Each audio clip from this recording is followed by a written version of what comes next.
the queen of the dinosaurs, Terra Calaway, and you're listening to the rights and wrongs of wrestling. You know, and we all have our 15 minutes of fame, and I'd like to take a couple of my 15 minutes to talk about the rights and the wrongs in the world of professional wrestling. WWE Championship. This match is for the ECW World Heavyweight Championship. For the World Heavyweight Championship. The match and new NWA Heavyweight Champion.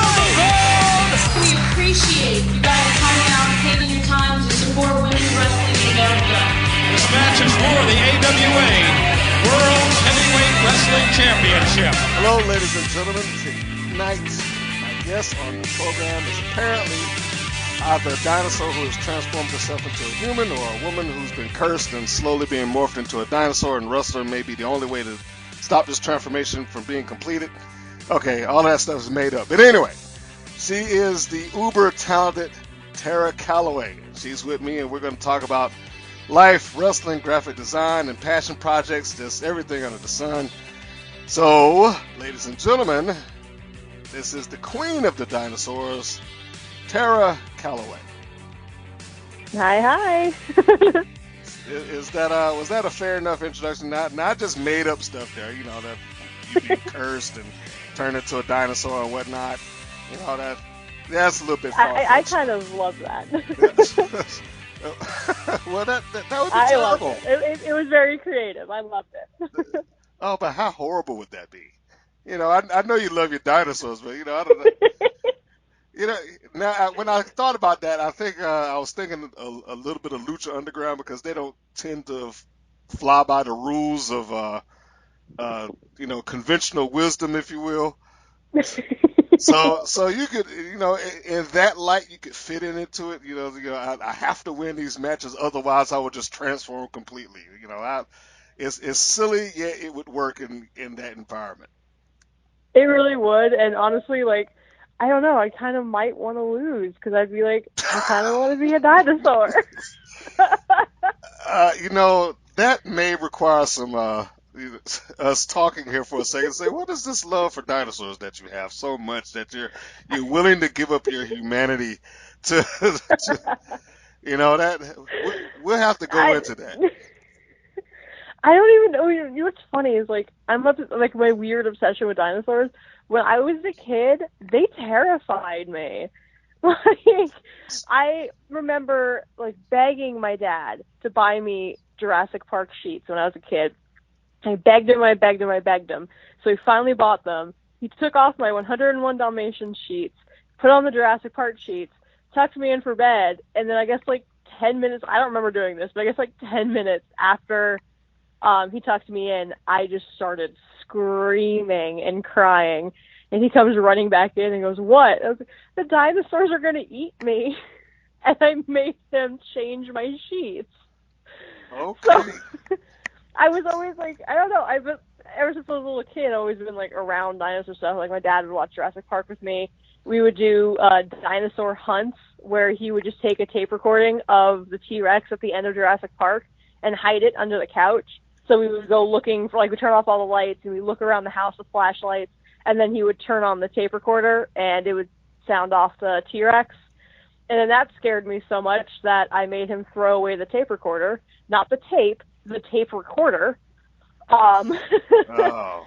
And so I don't know if it's just like when I grew up and I was like, wait, what are you doing? These are awesome. But I've always had some weird fascination with dinosaurs, whether they scared me when I was a kid or now when I'm an adult and just want to learn everything about them and love them. Are you sure you're in the right profession? I mean, you might need to be I forget what the actual job title is, so I'm sure somebody will call me out on it. But I mean, it's paleontologist. Well, I figured you would know. I do. I actually, when I was in college, I looked into it, and I really wanted to do it. I even started taking, like, archaeology classes and stuff, and then I realized that you have to do so much science. I just wanted to go out into, like, the desert and just dig up dinosaurs. That's all I wanted to do. I didn't want to do anything else. But to get to that point, you have to go through so many like biology and anatomy and chemistry, like all of these science classes, and I wasn't a big science fan. All the so I boring ended up stuff. just like, all right, and I decided not to pursue it as much as I really wanted to do it. So what you really wanted is you wanted the Land of the Lost adventure to happen. You wanted to go Oh into yes. you wanted to just go out. Hey, let's go search for dinosaurs and somehow magically be transported into. Oh my God, there they are. Absolutely. Uh, I wish I could tell you that that was going to happen, but You know what? I'm never gonna say never. well, that's probably the smart thing to do because for all I know, you may actually drop down that tunnel like here it is. The, the dinosaurs. I told him he was going to find them. Foolish podcast Exactly. host. I was like, I knew it. Well, if you do, you'll be famous for all different reasons other than wrestling. So, This is true. found the Land of the Lost. So, I think it's pretty safe to say that the name that you work underneath came from the love of dinosaurs. Yes.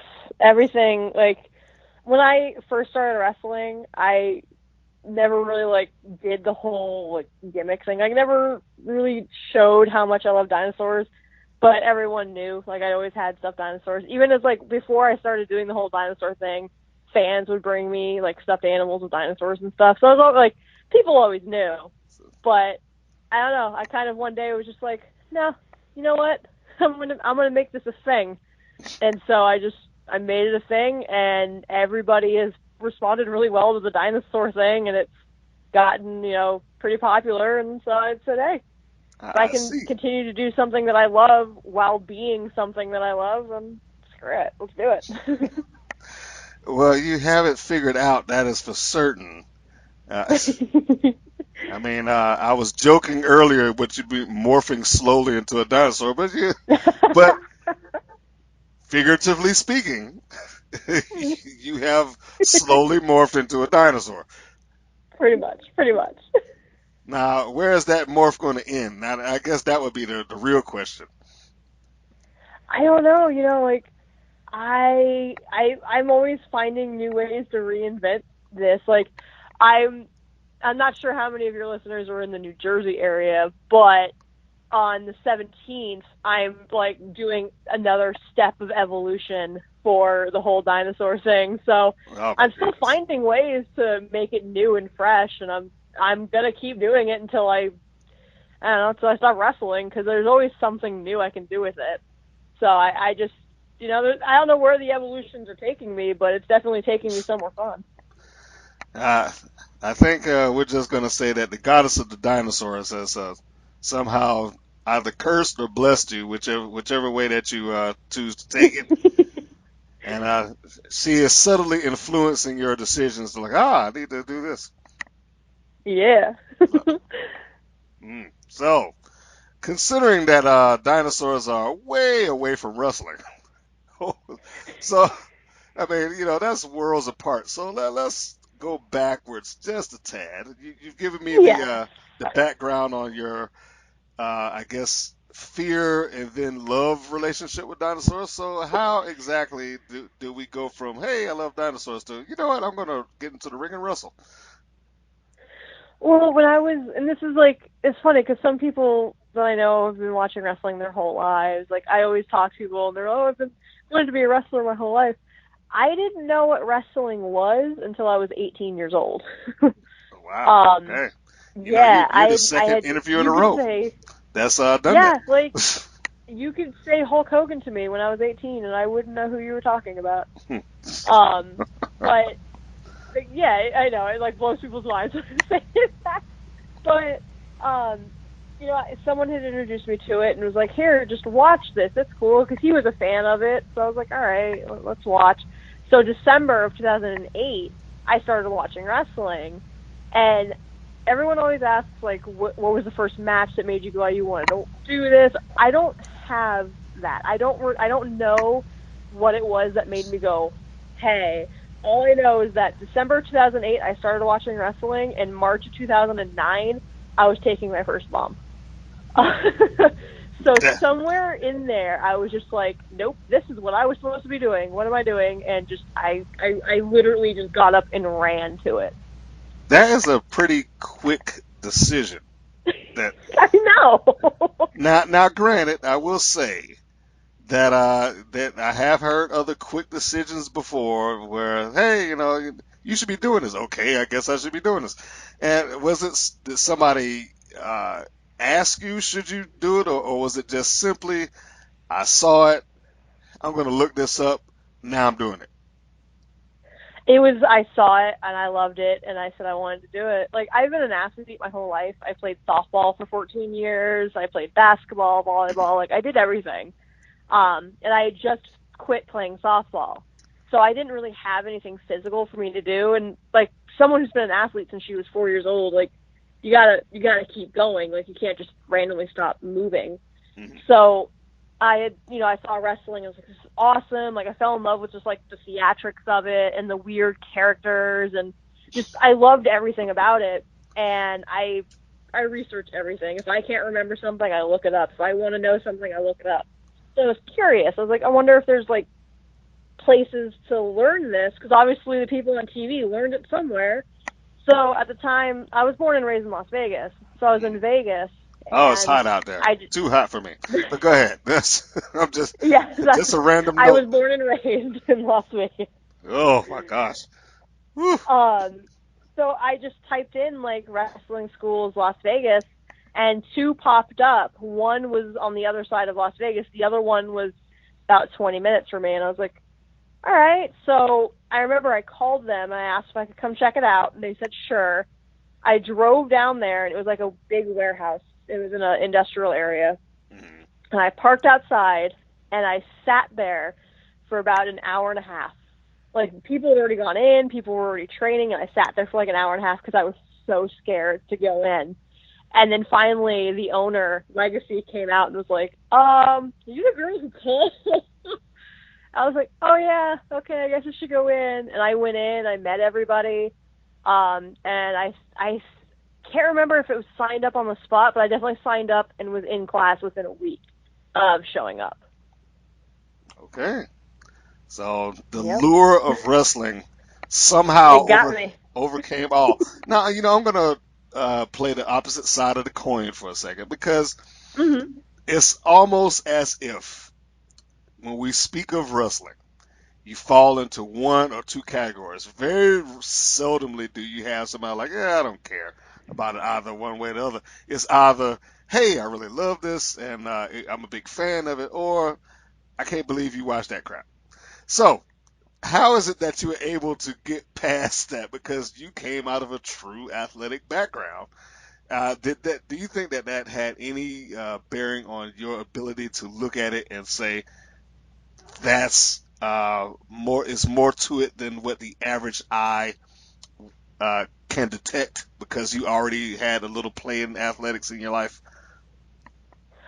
It's funny, is like when I tell people that I played sports my whole life and I was always athletic, like people are like, oh, wrestling must have come easy for you. And it was the exact opposite.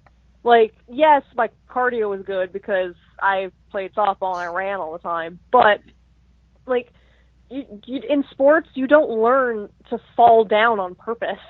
Like, you're not learning to take things to your face or to take hits to your body. Like, there's so much in sports, like, unless you play football where you're getting constantly hit, like for a girl especially, you're not doing anything in athletics that you would be like doing in the ring. So yeah, like my cardio was good and I was able to keep up with that aspect. But I took my first bump and it was like I had never felt something like that before.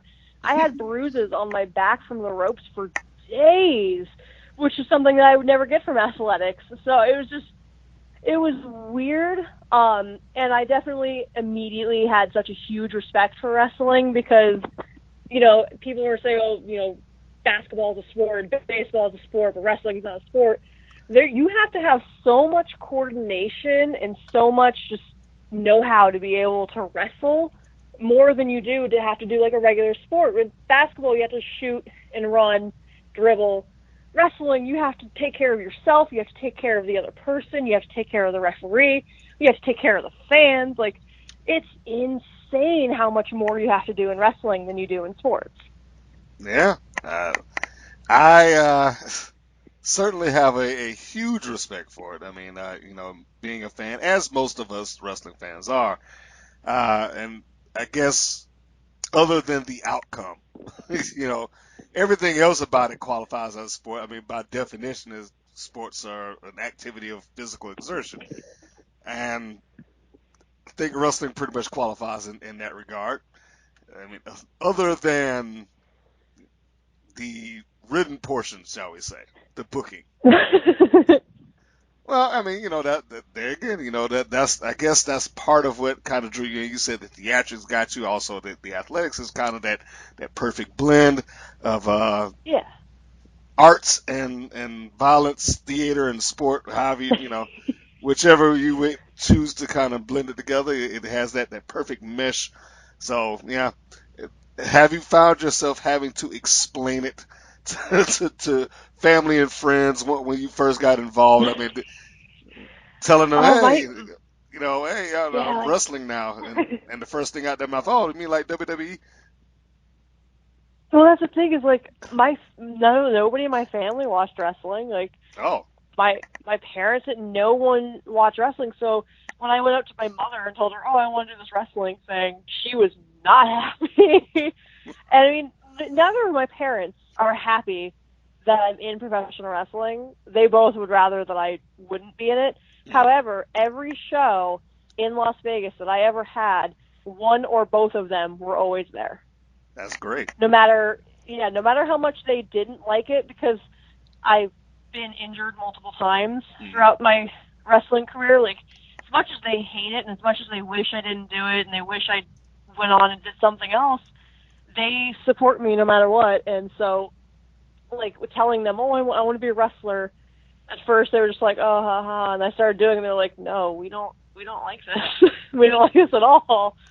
But it's weird, especially, like, I've got family members that don't get it, and so they're always like, they'll comment on my stuff like, stop doing this wrestling crap, and they don't get it. Like, it's just like, you don't get, like, this is my love. Like, I love this so much, especially now. Like, now that it took me, I started kind of off and on training in 2009, 2010. I started actually wrestling in 2011. And it took me from 2011 until last year to figure out who I was in wrestling and to figure out what I wanted to be in wrestling. And now I'm having the time of my life because I'm doing this for me. I'm doing this to have fun with so I'm doing the whole Dinosaurs thing. I'm doing it so, like, out of this world, like, crazy, because it's fun. And so they don't get that, but it's not going to stop me. Well, clearly not, because you No. have marched on for quite some time. But you said an interesting comment there, and I'm going to sidetrack off of you personally for a second and Okay. get your take on just the wrestling landscape and see. Because now what you just said is that it took you X amount of time to kind of discover who you were in the ring. How many years did you say that was? So 2011 until 2016. Okay, So so 5 years. However, I would say about a year of that I had to take off due to injuries. So we're going to go 4 years. okay, so 4 to 5 years it took you to really Yeah. kind of assess who you were. Yes. I remember watching a documentary where one of the quotes that Jeff Jarrett was basically saying is that, God bless a lot of kids that go up, get called to the big leagues when they do, but he said the problem is a lot of them haven't figured out who they are. They haven't developed an act. And as a result, they kind of go up there and they fizzle.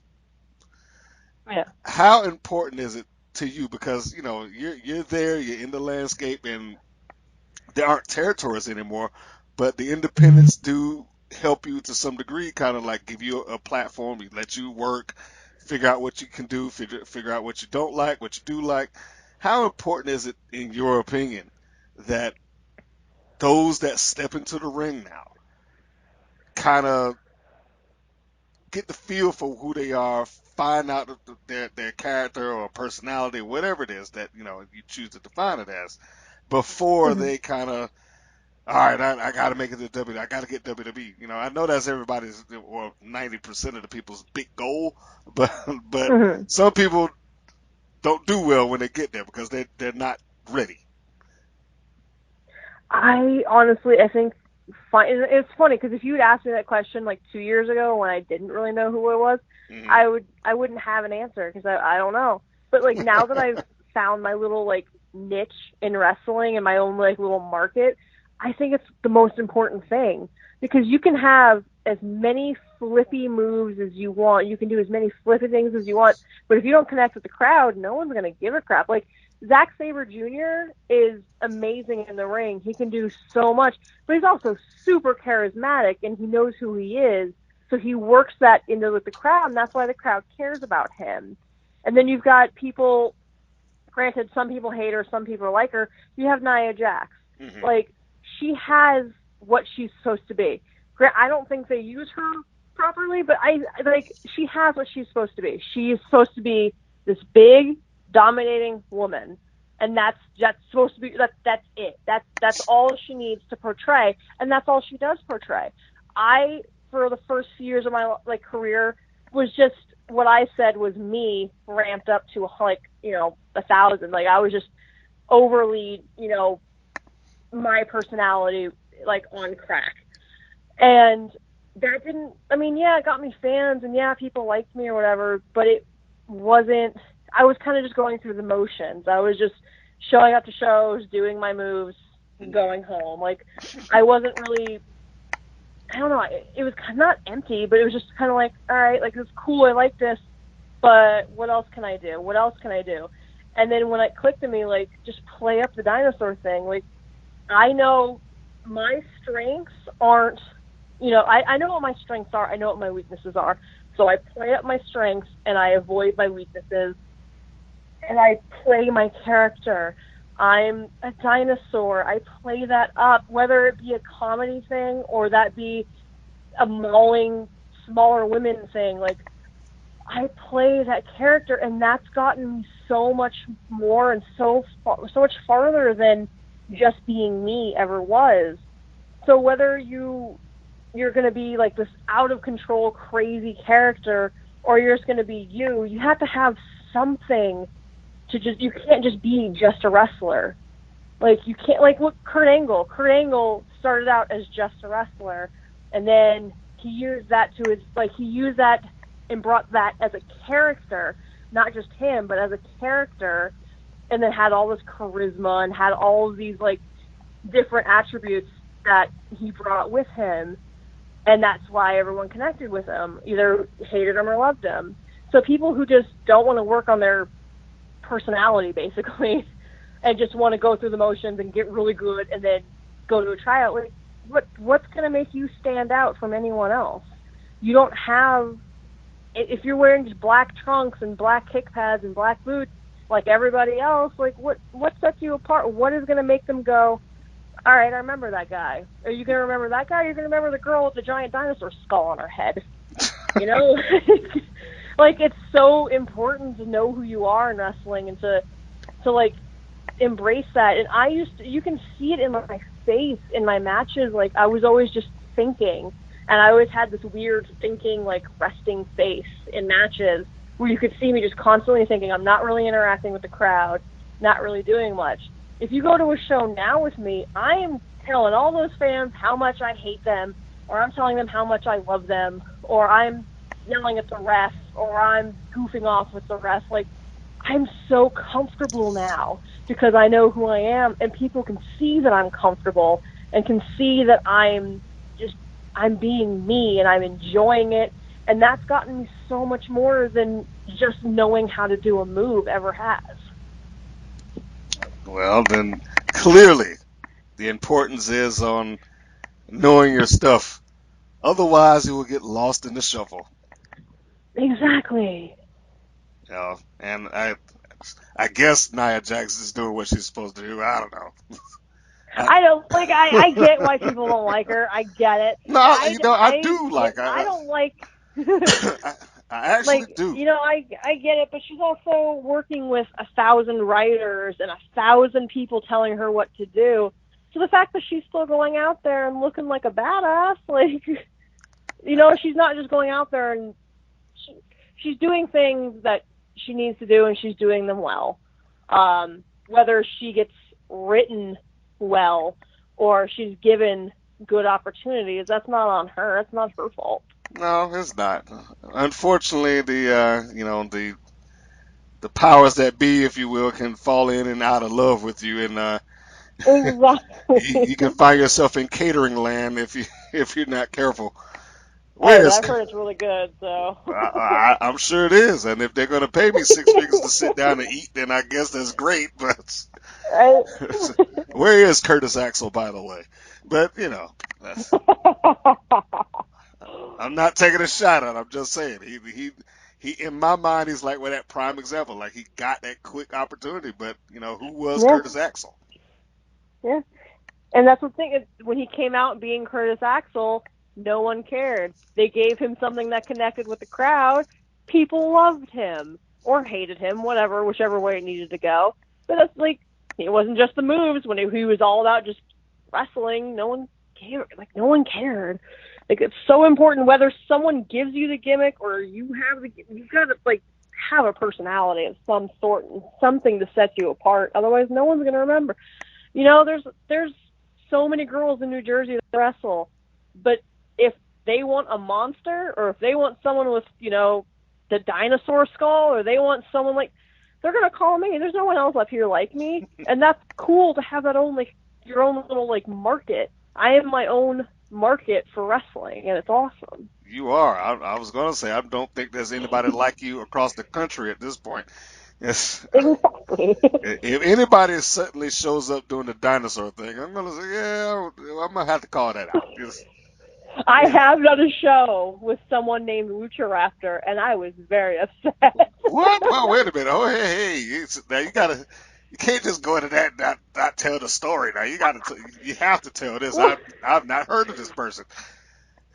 well, the thing is, I think he only ever did one show. Oh, okay. But it was a show that I did, and I kept seeing them advertise someone Lucha Raptor, and I kept thinking maybe they meant me.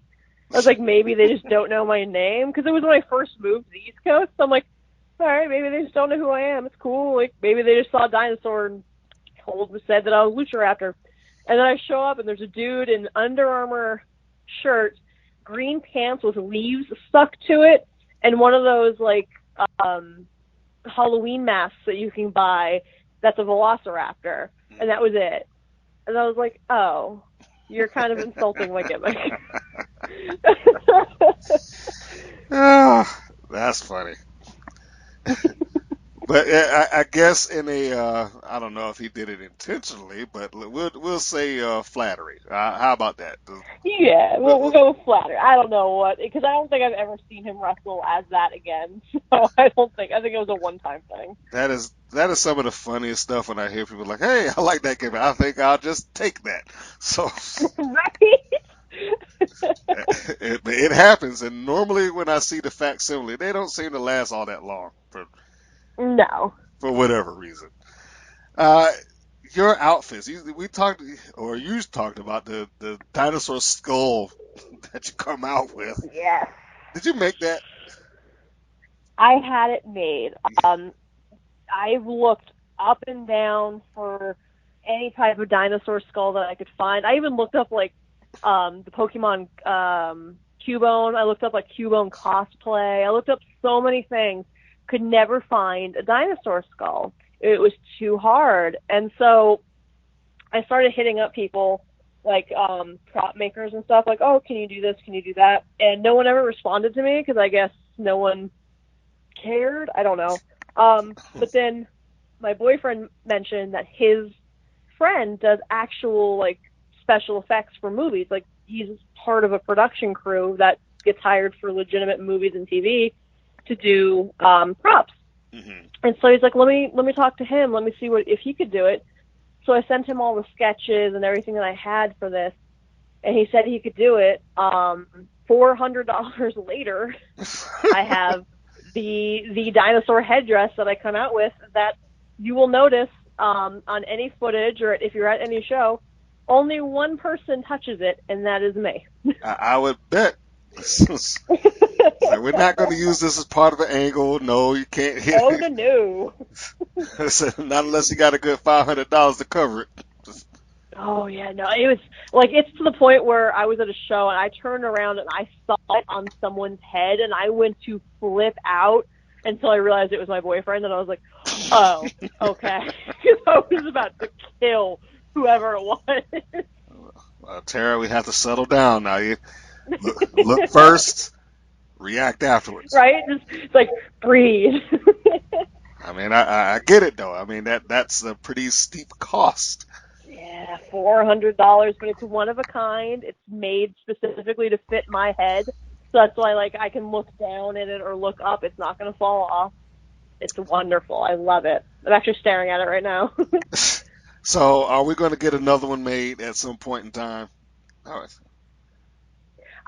See, that's the thing, is because I always want to evolve. So I started with this. I'm doing the next thing that's coming on the 17th, which I told the promoter I was going to do it, and he goes, well, we were looking for a way to go viral, so that's going to be fun. Yeah, it's going to be insane. But so, like, I don't know, because I don't want to do another headdress because I've already done one, so I want to figure out another way to make it ramped up.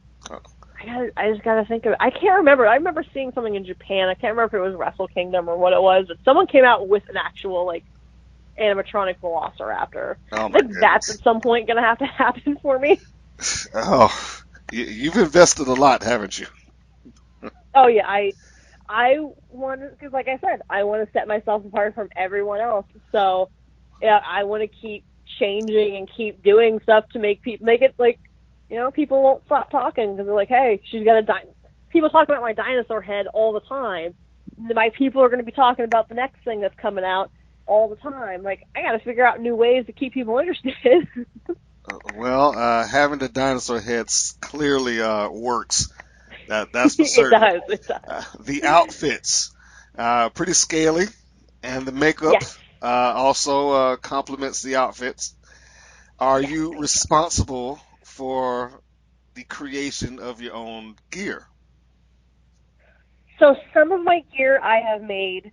Some of my gear, these creations in Las Vegas has made.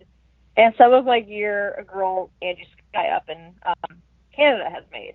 But I design all my gear. I pick out all my fabrics. I know, like, for the one girl in Las Vegas, I actually send her the fabric myself. Like, I purchase it. So I design it. I engineer the whole thing, basically, and then I have someone else sew it. Mm-hmm. Just because my sewing skills aren't the best. But you're a very artsy woman, aren't you? Oh, yes. I am constantly, like, right now, I should be working on artsy things, and I'm not. So, you know, I'm always doing something artsy with my life. Well, I'm sorry that I'm keeping you from your Oh, art. no, I don't even worry about it. I mean, like, I should have done it 2 or 3 days ago. Well, I I understand.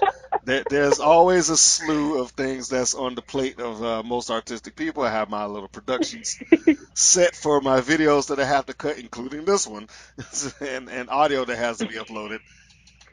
Editing. You know the struggle. I do. I know the struggle. I got you. Let's see. Now, I also think that you have a little touch of graphic design tossed in there too. Is that correct? That is correct. Yes, I am. Well, I started with graphic design. I've been doing graphic design since I was like 16. I started with graphic design, and then I started going, this isn't really like hands-on enough for me. So then I got a button maker. I was like, this is still kind of cool. So I got another button maker, and then I got a decal maker, and then I just kept going. So like, I've turned into, I've gone from a graphic designer to a graphic designer and merchandising person, a merchandiser. I don't think that's a word. Well, it's a word now. Yeah, I you do just it all. said it. You spoken it into the English language, so it is. Right? It's a word now. A word now. And apparently you have licensed, or I guess leased or licensed yourself out to various colleagues of yours to have merch made. Yes. You're just a little entrepreneur too. I mean, my I goodness. am. I'm one of those people. I don't know if it's. I don't think it's a mental thing, but I have to be doing something at all times. Like I can't just. I know it drives everybody insane, but I can't just like sit at home and watch YouTube videos or just like sit home, eat dinner, and go to bed. Like I'm not that person. I have to be doing Can't. something at all times. You kidding me? You can't sit down and watch YouTube. That's the best. No, No, I can't. I get so mad when that's all that we're doing is watching. Oh, I get so fuming. Like I have to be on the computer doing something, or I have to be doing something like interactive. It's weird. I have to always be doing something. well, I guess that's a good thing. I mean, it It keeps is. your clients happy that you're staying on top of things. That's for certain. Absolutely. See, I'm jealous now. You know, I don't think I could afford you. I would have got me a movie poster made or some, YouTube thumbnails or something like that. I don't know. And that's the best part is I'm so affordable. Like I've looked at everyone else's prices and I've seen everyone else like with all they charge. I am so like I am the everyman's man. Like I'm very low budget, very budget friendly. There we go. I'm budget friendly. Well, this is the portion of the interview where you should be cutting your commercial. So, Exactly. feel free to plug yourself because the queen of dinosaurs, Terra Calaway, is also graphic design, button maker, merchandise. Am I missing something here? I mean, I made custom spinners for Jeff Cannonball. That's custom spinners. I do it all. There you go. And you can contact Terra Calaway at, okay, fill it in. Let's see, Gimmick Shop. The Gimmick Shop is all of my merchandising. So the Gimmick Shop at gmail.com or on Facebook or Twitter or Instagram. That's where I go to for all of my graphic design stuff. Okay, so and I'll make sure that we come back around to that again. We have to make sure we plug that.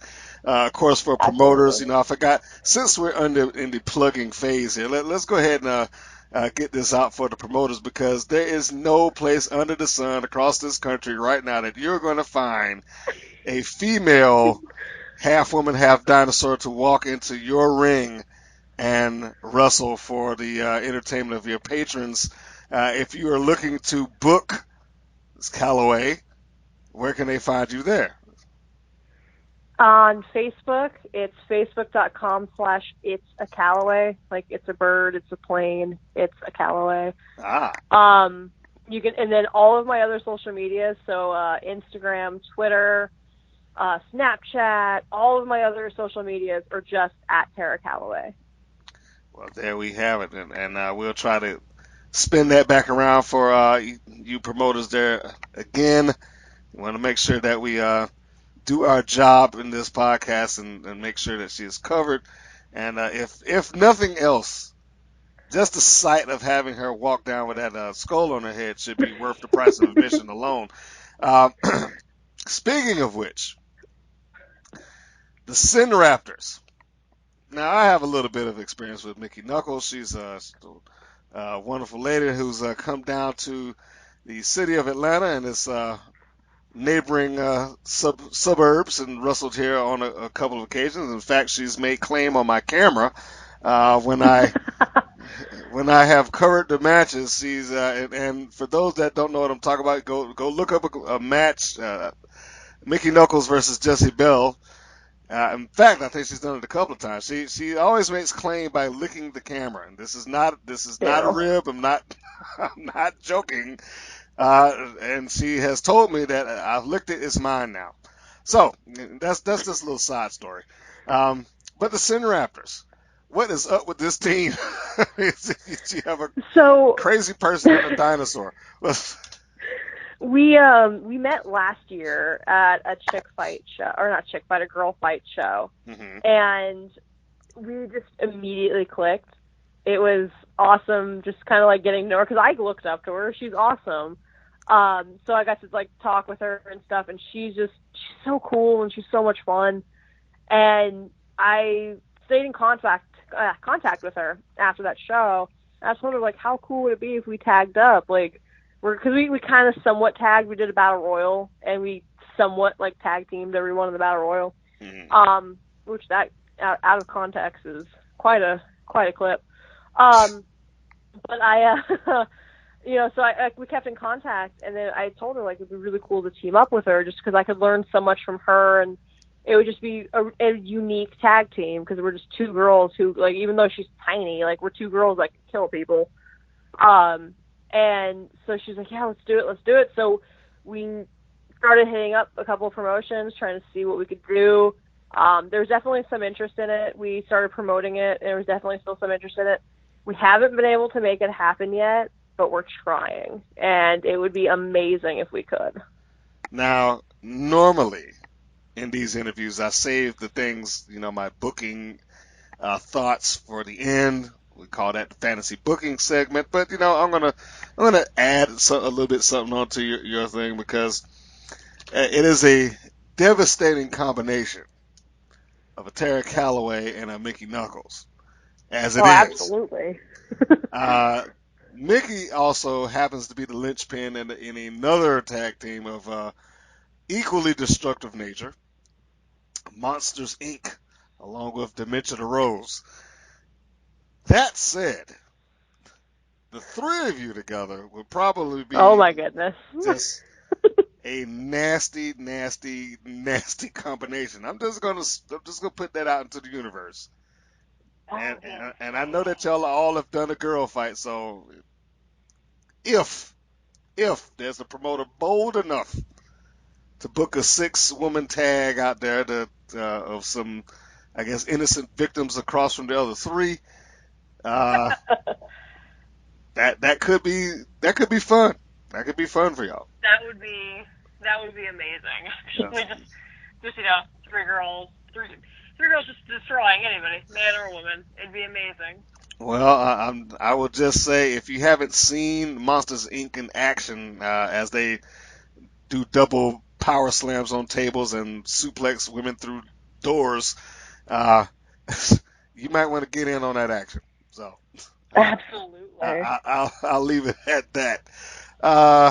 For those that have not had the pleasure of seeing Terra Calaway in action, of course, the best way to do that is live. You want to be able to see her in person, because you can never really appreciate the ability and the size and the scope and the outfits and just the whole get up unless you can see it, in living color. But next best thing, of course, is video. And in this day and age, you're kind of dependent on having to post your stuff online. And I saw that you have a YouTube channel with quite a bit of material.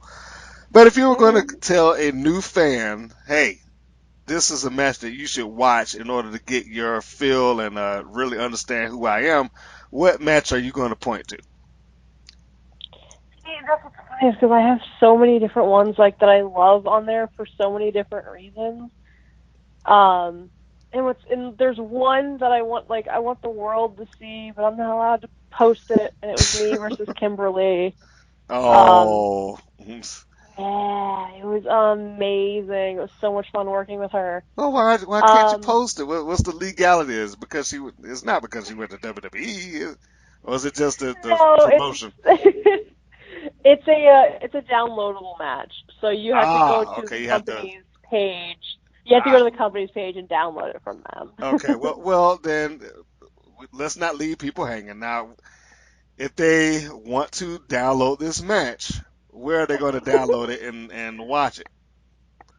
I believe it's RogueWomenWarriors.com. If it's not that, you can absolutely find it on AtomicChampionshipWrestling.com. Okay. It's a company out in Pennsylvania that's run by LaFisto and her husband. Ah, okay. Yeah. Now, I'm just going to say, now, for those that are listening that are, just cheap, y'all might, if you butter up Terra enough, maybe, she's not, let me not say that. No, I don't, we don't want to cause no trouble with her Don't in the get me in promotion. trouble. I get we don't want to get you in trouble. I was just kidding, folks. I was just kidding. We're not going to have her giving you no free matches, no matter what kind of dinosaur bribes you send her. So we'll move on. I'll if I find it, I'll put a link down there. If not, be sure to look up was that Rogue Wrestling? Rogue Women's Warrior. Rogue Women Warriors. Oh my goodness, it's a tongue twister for some reason. It is Rogue Women. See that the R and the W that kind of rolls to Rogue Yeah, Women Warriors. it's a weird combo. So there you go.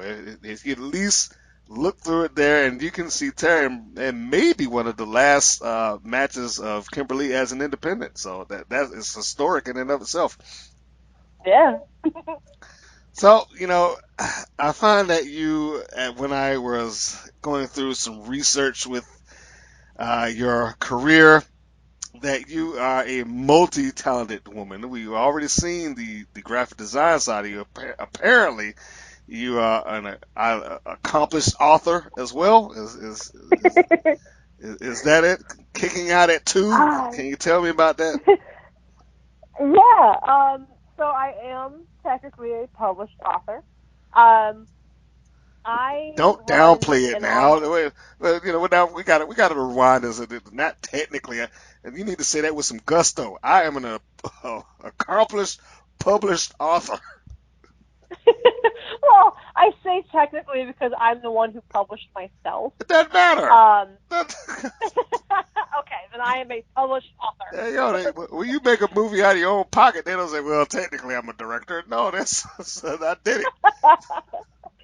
It's true. I run an online organization that's called Dropkick Depression, and it's an online internet hub for people that want help with, if there's someone that needs to vent because they're depressed, or if someone wants to know how they can help others that are depressed, or it's kind of like an array of different things for mental illness.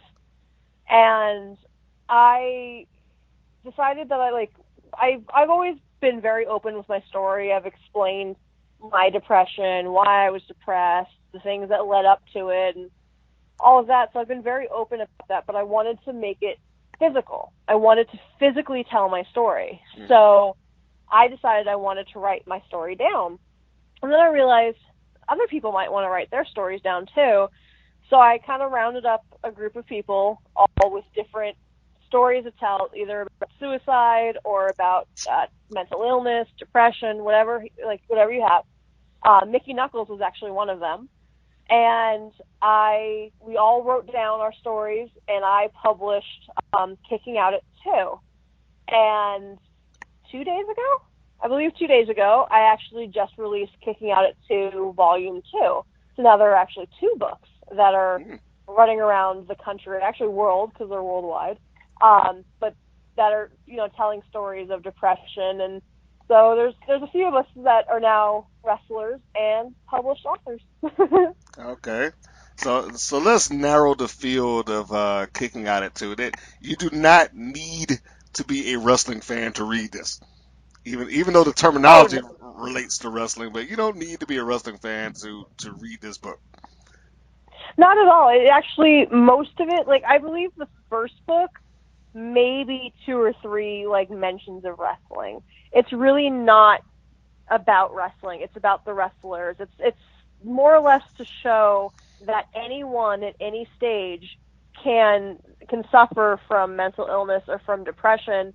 So there's people who've been wrestling for 20 years in the book, and then there's people who've been wrestling for only a year. There's a bunch, there's people that, Mickey Knuckles, to me, I grew up, I mean, in this business, I grew up looking up to girls like her. And so knowing that she's on the same level as me made me feel good, because it's we both have the same problem. So if a fan picks it up and goes, I watched this girl in the ring, she has the same thing as me, maybe that means I'm not alone. And that's kind of the whole point of Dropkick Depression, not just the book, but with Dropkick Depression, is to show that no matter who you are, whether you think that this person's a superstar in your eyes and you're a fan, we're all the same. We're all humans. We're all on this planet together, and we all feel the same things, and we all suffer from the same things. So it's just to help show that we're not alone, and there's always someone that can be there for you. Okay. So that was the primary motivation behind creating this book. You told your story a number of times, but you wanted a tangible means to share that, which manifested itself into Kicking Out at 2, and now we have Kicking Out 2 Volume 2. Yes. So, I mean, is there a third in the works, or are you just kind of taking this as it goes? I've decided I want to do 2 a year, so the next one will be sometime in January. And I've actually had a lot of fans asking me if they could write something. Oh, yes. And I've been considering it. I don't know if maybe it's going to be volume 3 or if it's going to be kind of like a spin-off or whatever you would call it. But I'm going to do a fan edition so that fans of wrestling can talk and get their stories out, because who am I to be, you're not a wrestler, you can't be in a book. Like, everybody's story is the same. Everyone has the same problems in life. Everyone wants to be able to tell that story. So who am I to tell them no? So I think the next one is going to be a fan edition. Well, that's Which cool. I'll start working on that sometime in the fall to make sure that that's ready. But it's just something I want to expand more than just, wrestlers telling their stories. I want everybody to be able to tell their stories. Well, that's a cool thing. I mean, my goodness, entrepreneur, and also you become somebody's dinosaur angel out there by producing this book. And I know you're going to try to downplay it, but come on now, you know that this is going to affect somebody. Somebody out there got this and needed to read it when they got it. Well, it's funny because I never started Dropkick Depression to it just felt good to help people. I never started it to get attention or to do any, I always just wanted to help people.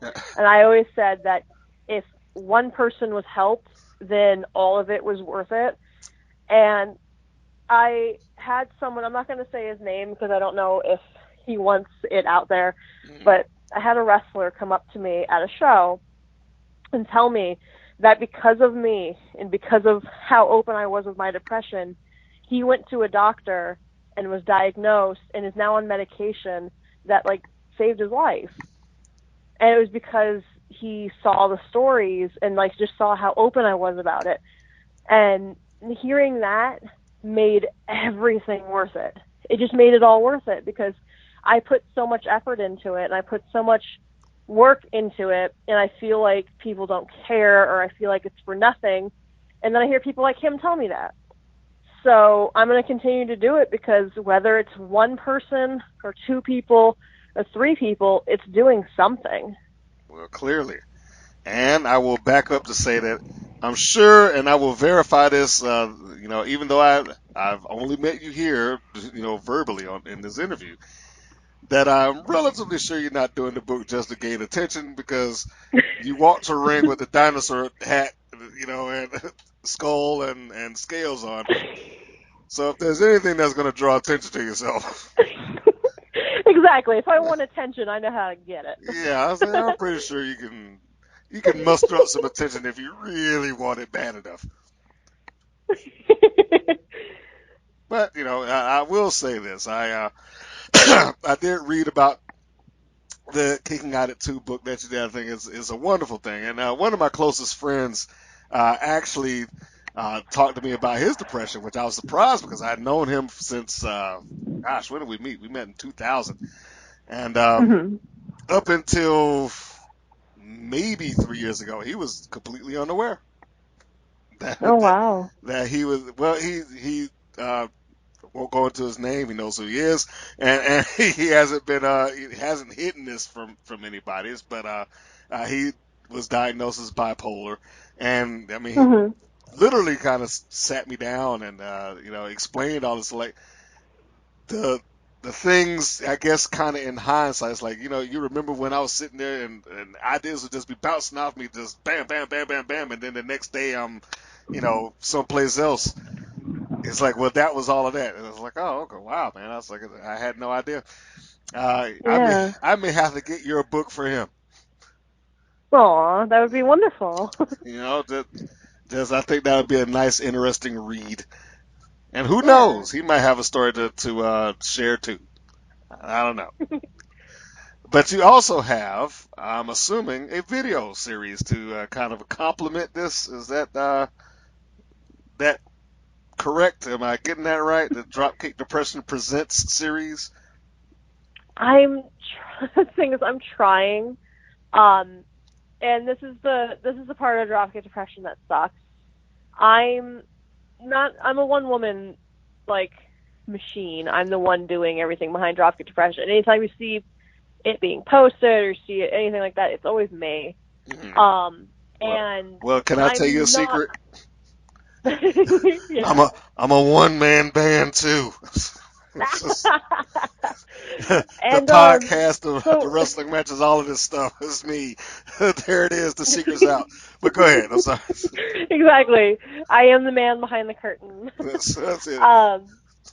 But as much as I do with Dropkick Depression, I'm not over my depression. I'm still very much in it, and I'm obviously much better than I was, but I get into these weird moods where I'm just like, oh, no one cares, no one wants to see this, no one wants to do this. So I started filming. Dropkick Depression's documentary. I was going to do one on me. And then I was going to show that to people to get a few other people interested in doing it.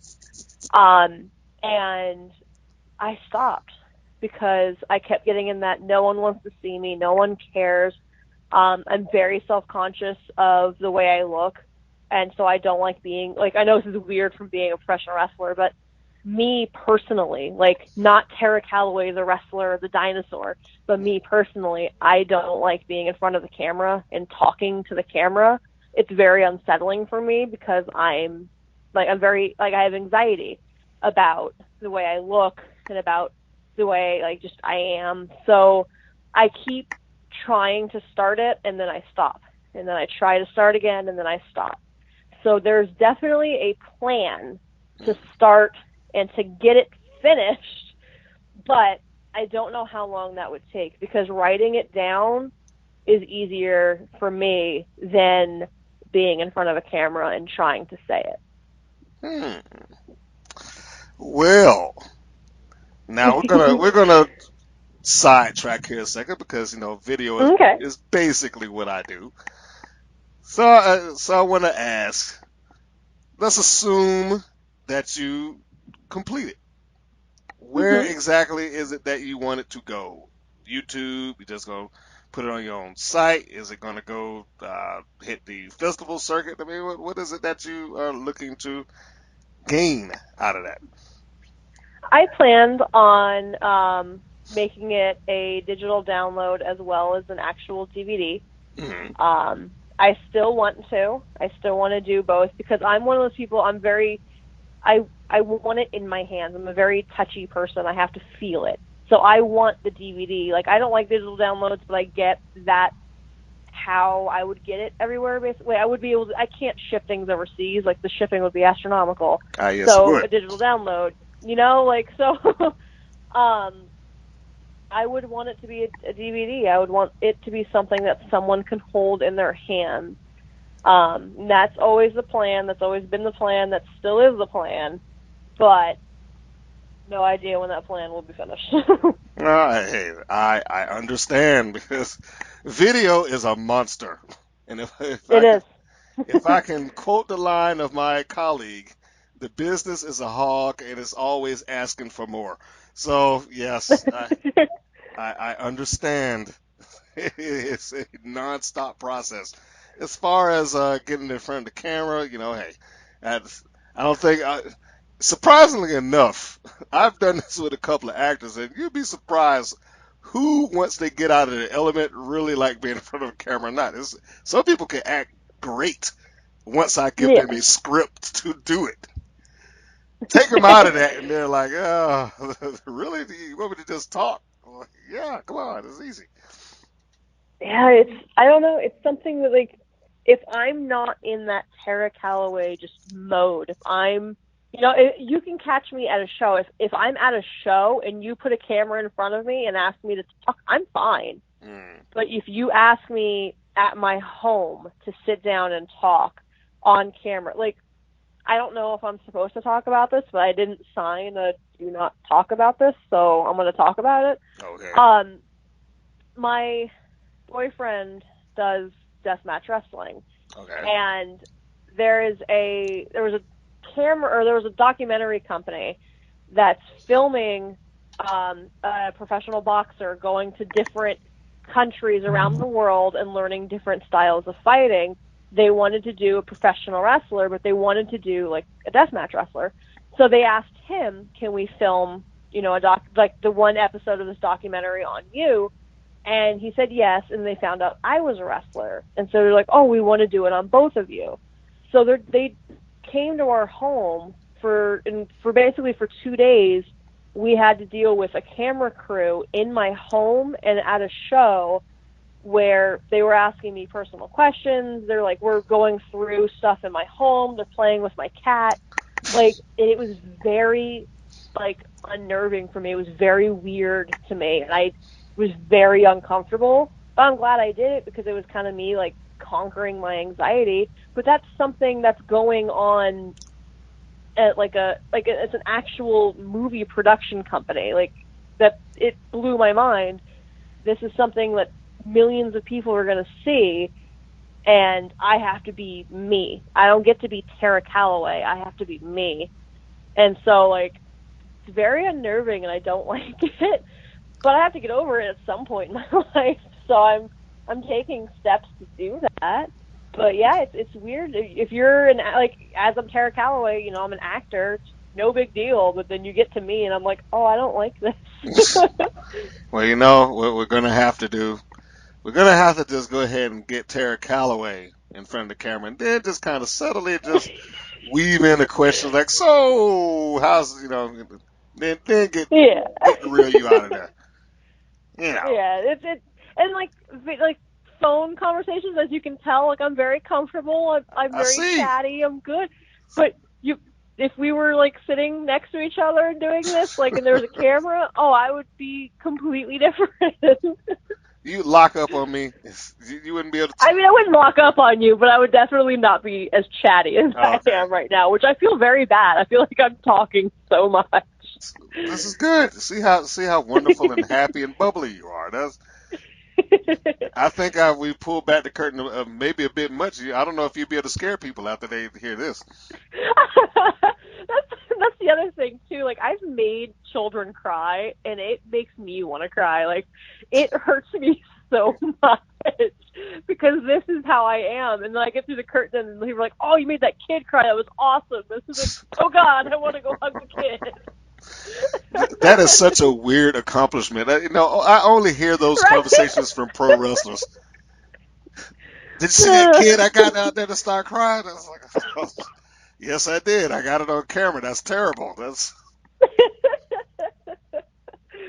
I mean, I've literally, it's funny that you said it because I actually had a similar conversation. Somebody turned heel that night and it just broke her fan's heart. I was like, okay. It hurts me so bad when I'm making my entrance and I see that little kid reaching over the guardrail trying to get me to slap his hand. That breaks my heart every time. Oh. Every time. Terrible. It's so bad. Well, we'll just say it's Terra Calaway, your alter ego, who's the bad person, not you. Exactly. I almost every time, if the kid's around during intermission, I will be super nice to the kids. Like, I always feel so bad. Do you overdo it? It's like, hey, can I buy some candy? Something like that. No, but Okay. I've definitely not accidentally, I've definitely given away like stickers and stuff for free because I'm just like, I made you upset earlier. I'm sorry. Here. I have to make this up here. Here you go. Right here, take the sticker. Wow, listen to that. You know, I think I'm going to go just back to your video series just for a second. I don't know how Yeah. big a project that you're looking to make that to be, and I'm sure that some of the people listening here, fans of yours, or anybody else that's kind of gravitated toward this interview, clearly are probably very interested in you, want to hear your story. If they haven't gotten the book, and I'm going to go ahead and say it now, you need to go to her site, and we'll get that a little bit later on. Oh well, actually, I guess I can do it now. Dropkickdepression.com, and Yes. and get the book. Support her on these many different endeavors. But you also have a YouTube channel. And I'm just saying, if you're trying to kind of dip your toe into the water, why don't you just do like a 2-minute thing where you just kind of put that out there and just gauge the interest that some people have in hearing the full entree, if you will. I'm just saying. I think I might. I actually, and I don't know, like, I'm weird and think of this as an accomplishment, but I went live on Facebook last week I know. and That's, yes, that's the and whole that was reason I got insane. in contact with you, because I was like, man, I can't make a comment here. Like, it was insane because I don't do that, and like, I know that I looked awkward or like was acting awkward, but also people weren't getting the idea of the whole thing. Like, you're supposed to ask a question. But yeah, like, so I did People aren't that because I engaging, wanted. you know that. Well, like, I wanted to interact with people and I wanted to like be in front of the camera, and so that's what that was. It was me kind of like testing myself to see, like, can I do this? All right, I can do this a little bit. So I think I might do like I might do something YouTube-y soon. I might do another live thing. My Snapchat is a lot of that. It's a lot of me like trying to be comfortable in front of the camera. Granted, it's probably with one of those stupid animal filters, so you can't hear my voice. But still, Baby steps. Baby steps. big baby steps. I feel like going live was like a really big baby step. So I'm getting there. Well, now that you bring up Facebook Live, it's perfect time to replug your social media. So for anybody that's looking to find Terra Calaway on her various social media platforms, you're going to find her at Facebook.com/itsacallaway. And then Instagram, Twitter, Snapchat, all the other social medias, it's just at Terra Calaway. Fantastic. And if you see her go Facebook Live, if you see her video, drop a little thumbs up, I love the thumbs up. That's right. So it's, or just, comment section, bravo. And I get it, sometimes you have a lot of people that follow you and stuff like that, and for whatever reason, they just don't seem to engage in the stuff that you put out. Well, hey, welcome to the club. So, I know. yeah, it happens. What can you say? Yeah. But we continue doing what we do. Wrestling seems to have given you a lot. Do you feel like getting into the business has been as rewarding as it appears on the outside looking in? I think so. I mean, I never got into this. I know this is going to blow people's minds. I never got into this to be in WWE. Like, my whole life, like, when I played softball, was traveling. Like, I always traveled to different states to play softball. If we weren't doing that, we were on cruises and going to different countries. Or, I was an exchange student in Germany before. Like, all this stuff. Like, I was always traveling. So I realized that this is something I could do, that I could travel. I was still being active. So I've always just wanted to travel and do this. Like, just make this fun. And I think, people kind of get thrown off, like, oh, you don't want to go to WWE. Like, that's not the rewarding part for me. The rewarding part is meeting new people. It's wrestling new people. It's getting to travel. I'm going to debut in Maine in 2 weeks. Like, that's insane to me, being a girl from Las Vegas. Like, that's so weird to me. So, it's amazing the people I get to meet, the friends that I get to make. There's like the things that I get to do. I just signed on to do like a movie where they want me to be like, I guess, the villain. or Oh, something. Like I'm the queen of the dinosaurs, but I'm like a villain. I don't oh know. my. But yeah, Okay, stop, I, stop. Let's, you you have a movie part where you are yeah, playing the queen of the dinosaurs. yes. Did you write this movie yourself? No! Someone emailed me today, and it blew my mind. I was reading it, and apparently they were writing a movie that has to do with a little bit of wrestling, but mostly dinosaurs. I think, and granted, and I'm going to say that this is the day that I was contacted. I'm not sure when this is airing, so if the director of this is listening, like, this is the day I was contacted. So I don't remember everything that was in the email. He did book you as queen of the dinosaurs after all. Yep. I'm very excited for that. I don't know, like, when the filming's happening. He's still writing the script, but it's going to be wonderful.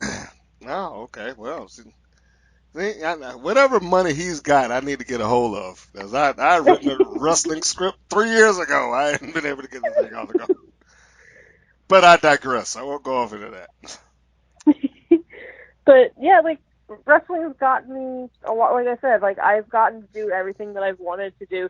Right now, my next big checklist is I want to go to Japan. Once I do that, I'm sure I'll come up with another, thing that I want to do. But I've gotten to do so much because of wrestling. I met my soulmate because of wrestling. I've met my best friend because of wrestling. Like, wrestling has given me everything, and it's definitely worth it. It's the hardest road I've ever been down, but it's so worth it. Okay. Have you been contacted or have you contacted locations such as the WSU, Ring of Honor, the Women of Honor division, Impact Wrestling for their knockouts, knockdown, or just being knockout in general or anything like that? Or have you just, as you said, the end goal for you isn't necessarily a WWE? Have you just been, hey, I'm enjoying the ride, I'm going from one city to the next, meeting new people, and controlling my image, my creative direction, just the whole 9 yards. Have you had either one of those, or you just been comfortable driving the car on the independents? I've worked for WSU. I actually did reach out to them first because I was out with a broken neck, and I wanted my return to be something that was cool. Like, I wanted it to be a surprise and to mean something. So I actually made my in-ring return this February at WSU. So I've wrestled there. So I did reach out to them, but I really haven't reached out elsewhere, like to Impact or anything like that, because I'm still, even though I know what I am now and I've found my image, I just want to make sure that it's the first impression is exactly what I want it to be. So, I'm still working on some things, I'm still tweaking some things, but once I finally feel like, all right, this is it, I'm going to definitely reach out to those places, because I want to do everything. I want to try everything. I want to do everything. So if I can reach out to them and I can do a knockdown or a one night only or something like that, that'd be awesome. But again, if I don't get to do that, that's okay, because all I wanted to do in wrestling was travel and meet new people and wrestle new people, and that's what I get to do now. So, Japan's kind of my one big thing that I might be bummed out if I don't ever get to do. But other than that, I've gotten to travel and do what I want to do. I'm happy. You will make it to Japan. We'll just I put hope that into the so. universe now. But you have just mentioned something that I guess we cannot graze over. You were out with a broken neck. Yes. Okay, now please, I guess without being too graphic, you have to hear how did this happen? Was this in the ring? Is this an outside of the ring incident, or whatever the case may be? Uh, what took place here? Unfortunately, all of my injuries, pretty much every severe injury I've ever had in my life has been in wrestling. No. Yeah, but it was back in, I want to say August. I can't remember. I have a really bad memory. I've been hit in the head way too many times, and that's not from wrestling. It's from Not softball. good. I got hit. I was a catcher. I got hit in the head a lot. Oh. Yeah. But, you know, I was wrestling, and I took a German suplex directly onto my head, Oh my which God. kind of like accordioned my neck. Mhm. And then about 30 seconds later, I was kicked so hard in the back of my neck that you can actually see the person's foot wrap around my neck. So I didn't think anything of it. I just, like, after the match and I was talking, I realized I couldn't turn my neck. Like, I had to, like, turn my whole body. But I was like, all right, I'm just sore. Like, it hurts a lot, but I also just got kicked really hard in the neck. Like, obviously I'm sore. And so a couple days go by, still hurts so bad. Like, the pain never went away. And I was at my, oh my gosh, I'm going to break all of the walls right now. I was at my actual job, my real job. Mhm. And I started realizing that, like, it felt like my, like, shirt was caught to my neck. Like, I was trying to pull down my shirt, but I was wearing a collared shirt, so there was nothing actually, like, touching my neck. And so I'm starting to freak out because it feels like I'm choking. I started freaking out. I couldn't breathe, so my boss told me I had to go. We happened to be, like, around the corner from a hospital.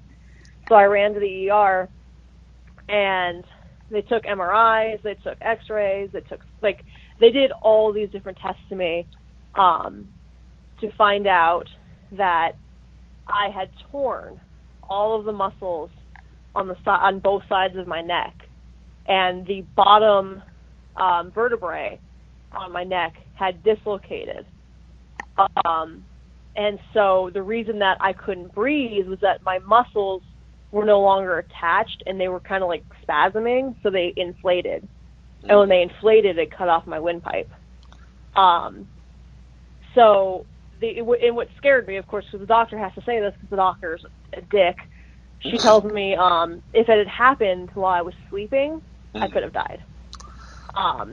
Because I wouldn't have woken up. It would have choked me and killed me in my sleep. She recommended I don't do anything to where I had to turn my neck. She told me that if the pain got too bad, to put on the neck brace, but if I could make sure that I didn't, like, nod my, like, if I wasn't headbanging or doing anything physical, I wouldn't need one. But I could not do anything, like, anything physical, including I couldn't sit up for very long. Like, if I was sitting up, I would have to go lay down after, like, an hour or two, because I would have to relieve the pressure on my neck, otherwise they would spasm out again.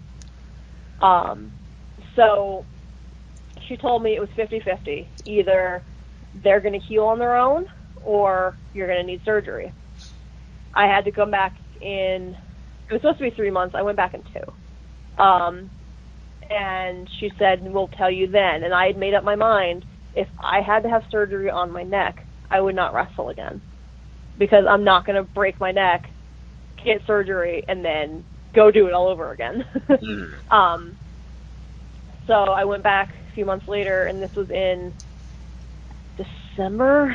I went back in December. And so that was 3 months or 4 months.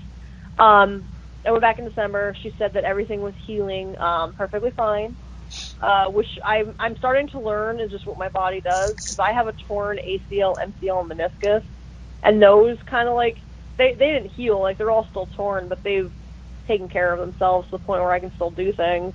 So my body is kind of, it's a fighter. So those healed. The dislocated vertebrae is fine. It didn't dislocate again. It's still, like, it still bothers me. That's the one part of my neck that still bothers me, actually, is that one vertebrae. I can feel, like, where it's disconnected and it hurts every once in a while. But I still have neck pain, especially after I wrestle.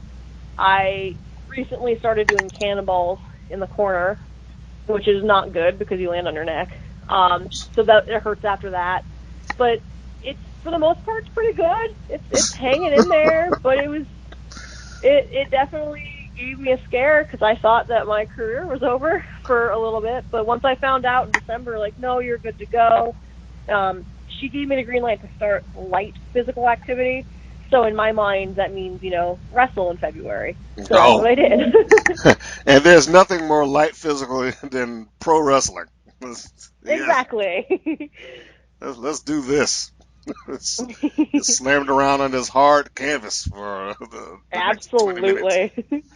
Oh man. Okay. Well, sounds like somebody needs some DDP yoga, and I don't even get paid by them. I would love DDP yoga, actually. I've been saying that I need to get DDP yoga. Well, they got their app.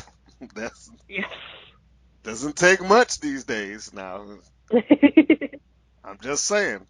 And they should drop me a little something because that's just free. I'm not. Right? You might have just gotten them a customer. Yeah, you know what I'm saying. I hear about it all the time, and the studio happens to be located here in beautiful Atlanta. So what can I say? So that's a free plug for DDP Yoga and the city that I'm staying in. So I mean, come on, I'm all over it today. So you have come back from a heinous neck injury, and and as you said, your body's a fighter. You're still going through the motions here. Yeah. As far as your future is in the ring, there are many, many, many, many different types of matches that are going on. Considering that you've just had this happen, have you put anything on the back burner? Like, yeah, I don't think I'm going to be doing that. Like, I'm not going to be climbing up no ladder or working a hardcore match or stuff like that. Well, I've never been the brightest bulb in the pack. I want to do one of. I don't know where I don't like where this is going, but go ahead. I want to do one of everything. Okay. And as much as I'm terrified of heights, that means I want to do a ladder match. I want to do a tables match. I want to do a death match. I want to do a cage match. I want to do one of everything because what's the point of just having regular matches if you can't have some a little spice every once in a while? Well, that's true. Now I will say this. You saying that you're scared of heights. Now, my immediate thought that was okay. Now, if I'm booking that would be the entire story. Like it would too afraid to go up the ladder. You're too afraid to go. Because all right, let's do some wrestling 101 here for a second. I mean, the general purpose originally, at least, behind stipulation matches is that the heel was always getting the advantage some kind of way, or the babyface couldn't get over on him. So you added a stipulation to give them a fighting chance, right? Yeah. So let's just imagine here, and I'm going into fantasy booking early again. That's my segment. But anyway, yeah. So let's just imagine here. I'm just gonna take Super Prayer. I don't know if you've ever seen or met her. Let's say that you're the champion and she's been trying to get a fair match on you, but as big and powerful as you are, you cheat every once in a while to maintain the title. Promoter says, okay, we're tired of this. We're going to hang this belt up 12 feet in the air or whatever the case may be, and, that's going to determine that this is it. This is the final match. I mean, this is the blow-off, which is, of course, what it should be. So now you have Terra Calaway complaining that I don't want to go up there. That's not fair to me. I don't want to climb this. Yeah, that's the whole story. That's where it goes, So your job is just to keep her off of it, and hopefully you'll develop the guts to climb up there and get the belt, But just the it's fact that money right there. Yeah, that's the fact that you're shaking and looking nervous going up there would be, great for the fans anyway. Money. Now look, Bookers, that is a free story. Insert who you will as the opposition. Yeah, but I better be the one in that match. well, you got to be the one in the match, but they got to give you somebody. They got to give you an opponent, so they can assert who they will as the opposition. I figure give you a good 3 months to build yourself to a ladder match, maybe. I think 3 months is good. We can do it. Okay, there you go. See, look, free storyline. I just tossed that out there. Promoter, jump on that. Terra is ready, especially. I am. Do this. especially promoters up there in her area. So, you got that going. It's time for random questions. Now I've almost worked out a sequence here, so I'm gonna push ahead because I'm surprised at the length of time that I put in it. It just flew by. So It really did. yes, I see how this is how good you've been. You've been so energetic and happy. So what I have for you now is the segment that I call random questions, but yours are going to be not so random because you have a certain theme that you've kind of adhered to.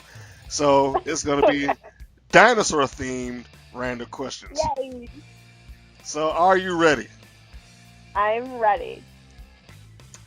Number 1, favorite movie not named Jurassic Park. Jurassic World. Good one. Sorry.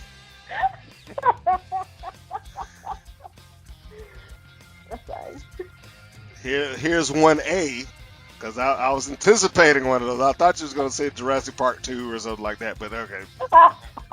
Okay. Favorite dinosaur movie not Jurassic Park franchise. Oh, see, why are you going to do that to me? Because I have to pull the rug out. That's it. Ooh, that's a good one. I'm going to go with We're Back. Oh, okay. Isn't that the little cartoon? Yeah, with the dinosaurs that come to New York City in the modern time. Oh, okay. See, that. And I was thinking Land Before Time, but yeah, I forgot about that. We're Back. Yeah, We're Back. It's good. Name me. You're a pretty creative young lady, so give me a creative idea of yours that didn't work out so good. One of my earlier days when I was just a manager, they told me to come up with some type of gimmick, and I was like, okay. So I turned myself into an Italian Guido girl and basically became a Jersey Shore ripoff in Las Vegas. for one night. I want to point out. Oh, okay. One night. Did you go by the same name, or did you create a new personality? Oh no, I was Evelyn, something like Panalucci or something very Italian. But I went by Evie. Oh, okay. So, Yeah. is that a alias that most people are aware of, or is that just kind of hidden in the annals of time? Well, if you dig far enough in my YouTube, you'll see a video that says Evie takes flight.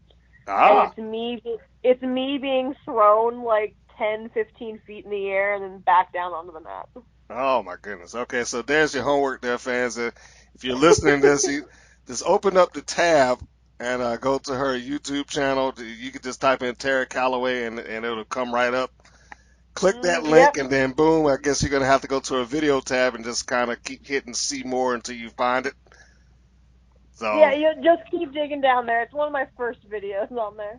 Okay, now she's got a few. Like I said, I think you got 60 plus, so it might take a little while, but you'll get there. Exactly. What are the dinosaurs? Dinosaurs? Yes. What is that? I don't even know what that is. Ah, okay. That is a animated series of alien dinosaurs who came down in the late 80s, early 90s, and I believe there are full episodes floating around of that on YouTube somewhere. I have to watch this. This is something I am supposed to go to bed after this. I think I will be staying up and looking for that. I'll try to send you a link so you don't have, we don't want to sacrifice the sleep. I don't want you to I gotta find this. I'll just send you a link and you can look at it at your heart's content after that. But it's basically one of those old school cartoons. I guess the dinosaur equivalent of G.I. Joe or something like that. So good versus evil, very very kid friendly. I guess the bonus question, who was Denver the last dinosaur, probably would skate over your head too. Yeah. So there you go. There's 2 classic cartoons built around dinosaurs that you can go. Does Godzilla qualify as a legitimate dinosaur? All right. So, one, No, he is not a dinosaur. But 2 is the greatest thing next to dinosaurs. Okay, so not technically a dinosaur, but you're going to give him a pass. Is that it? No, he is a genetically engineered, well, not genetically, he is a chemically engineered by accident, but still going to go with engineered because that's the word I'm using. Chemically engineered lizard that got turned into a monster. So no, he's not a dinosaur, but he is amazing. Directly in front of me, 10 feet away, is a miniature Godzilla figure. I love Godzilla. Okay, So now we have to ask, which Godzilla are we talking about? Because we got classic Godzilla, we got Godzilla 1990s, which I didn't quantify as a Godzilla, and then we got the Godzilla that came out like 2 years ago. I've actually not seen the most recent Godzilla because I'm really bad at watching current movies. Mhm. I'm talking original, need subtitles to be able to know what's going on. Godzilla. Okay, all right, yeah, because Godzilla with Matthew Broderick in the movie was essentially Jurassic Park unofficial. It was rough, and don't put it with Jurassic Park. Don't put it with Jurassic. Okay, I get that. No. I won't besmirch your favorite franchise because of that. Yes, please don't. Okay. Largest dinosaur in the world was a. Well, it depends. Are we talking in the Jurassic World? No, legitimate 60s, or are we world. talking legitimate? Legitimate. That would be, I believe, it was a Brachiosaurus. Or unless are we talking about on land or in sea as well? Land. Land, there would be a Brachiosaurus. Right? According to this, now I could be getting the pronunciation wrong with it. So here we go. Titanosaur argentinus. I can't even say it. Argentinosaurus. Am I getting that? Ooh. I don't even know what that was. And I'm not even going to butcher the last portion of that. But yeah, some of them are really rough to say. So I'm just going to say Google largest dinosaur in the world, and it should come up. I'm going to do that. Yes. I'm actually curious. I'm actually doing it right now. Okay, well, this should be the You portion. keep talking.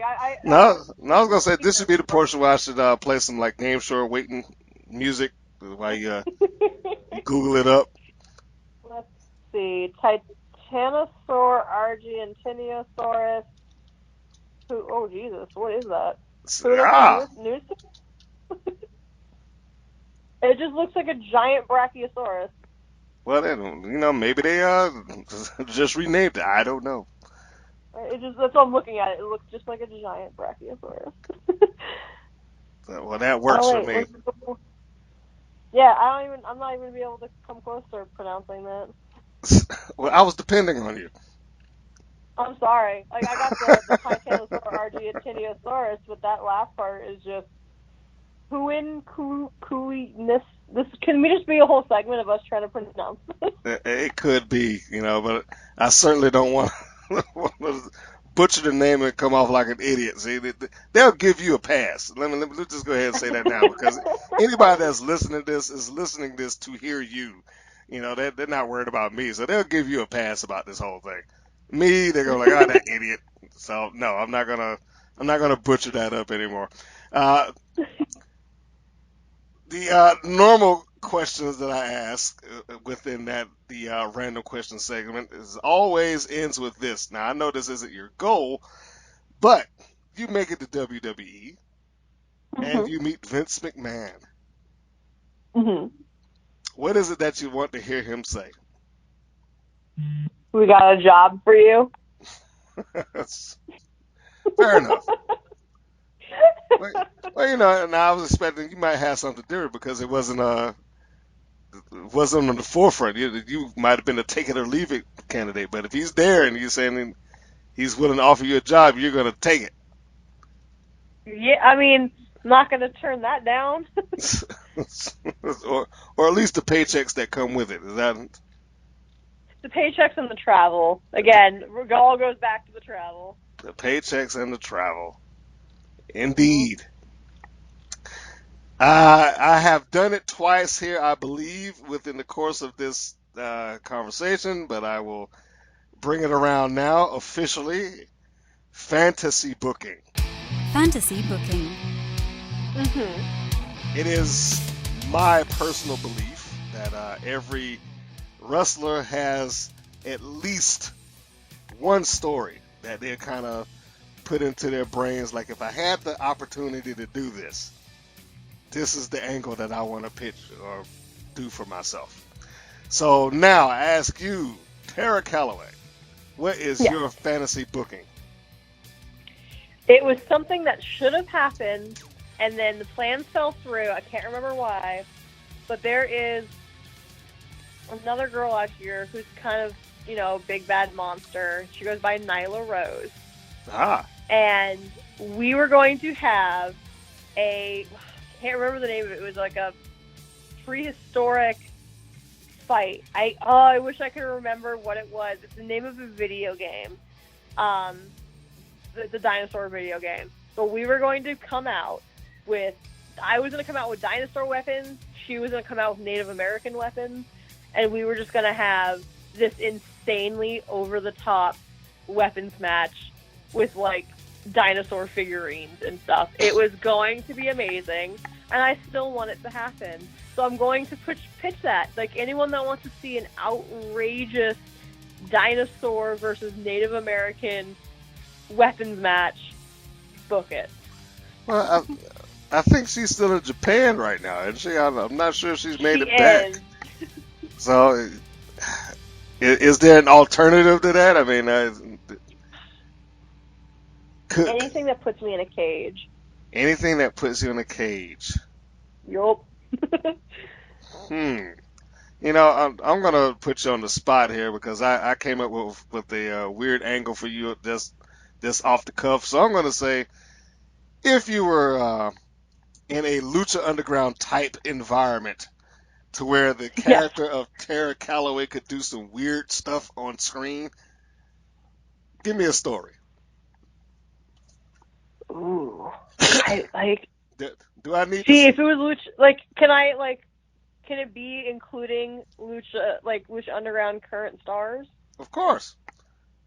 Okay, because I feel like the Queen of the Dinosaurs needs to go put some snake ladies in their place. Now, I love Thunder Rosa. I love Thunder Rosa to death. She's a doll. Cobra Moon, however, she's tiptoeing that line of taking my thing. So I feel like, especially because she's got like Luchasaurus, like, come on, that's not a snake. You're just taking no. That's my henchman. What are you doing? So I feel like the Queen of the Dinosaurs would have to come in and reclaim her throne because Cobra Moon, the pretender to the reptilian throne, and maybe have a cage match where it's not steel, but it's bone, or we'll go with bamboo because bamboo looks like bamboo. Oh my goodness! You're really going. Is it bone? I mean, I feel like that's a story right there. It is. I feel like it would be good and it would be enjoyable, and I want to do it. I'm just going to go back to the original thing. I'm going to toss that back out there. I think you need to work under the guise of, the curse that I don't know what dinosaur goddess or entity could be above you, but you just have a curse that requires you to win at these matches. Otherwise, I'm just going to completely transform into a dinosaur. Although you said I want to transform. I want to go ahead and do the whole mile. But on screen, you have to not want to do that. You gotta want to fight it. This is where the acting comes in. That's right. Gives her motivation. Her being Terra, the personality, gives her motivation to win inside of the ring. And hence the storyline continues. Yeah. So I think we have, covered quite a bit of stuff, and I think this is the wrap up. We have to get down to the social media. You got a lot of things that you have out there that have to be put off. So let's go down the line here. Yeah. For your book, Kicking Out at 2, and the Dropkick Depression Presents. Well, the Dropkick Depression Presents is still a work in progress, correct? Yeah, the documentary part's still a work in progress, but dropkickdepression.com has the book. It's got a bunch of apparel. It's got all sorts of stuff on there. There's also, on the About Us section, you can actually hear me open up about my depression for the first time in an interview. So there's all sorts of stuff on the website. Eventually, though, I will get that documentary up and going. Well, I'm gonna re-suggest it. I said it before. It is on this podcast for for eternity, as long as the podcast is on the server somewhere.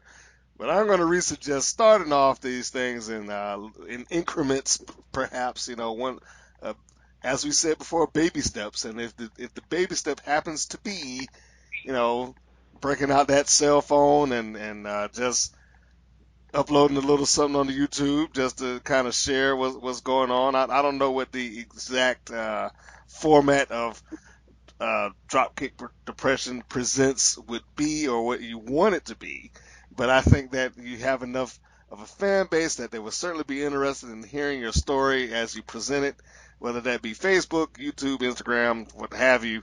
And hey, I think they'd like to see it. 2 minutes or less, and then you can just kind of build it from there. And really, if you do enough of them, then you can just kind of edit it together. Right, and then all my work is done. That's right. And if you want a DVD, if you like me, you like bonus stuff, just toss in a match that's never been released to the public. I like it. See, I'm working for you. There you go. So dropkickdepression.com is the site. Kicking Out at 2 is the book. If you want Terra herself, then you can go to Issa Calaway. Am I remembering that correct? Yes, it's a Calaway on Facebook. On Facebook, and everything else would be Terra Calaway, including her vast personal video library of matches, which you can scroll through on her YouTube channel, including a lost personality where she was not a dinosaur, but she was a Jersey Shore ripoff. Yep, hair, poop, and all. Oh, okay. I'm gonna go dig through that so I can find it myself. So there we have it. I mean, that is a lot of stuff that we got through, and Tara, she's been fantastic to sit through and have a good time with me doing it. I had a blast. I really did. Well, I'm glad that you did. And for those, I didn't plug myself not once, so I'm going to do it now. Anybody that is listening and would like to support the show, please feel free. Go to Women's Pro Wrestling Network, all one word, on our YouTube channel to see interviews and podcasts like this, and full matches and video interviews. And if she ever does make it down to Atlanta for a match, hint to her and the promoters, then I can break the camera out. We can do this in face-to-face format and see if she's really going to clam up like she claims that she is. Also, if you are on Twitter and Instagram, just go WPN Wrestling.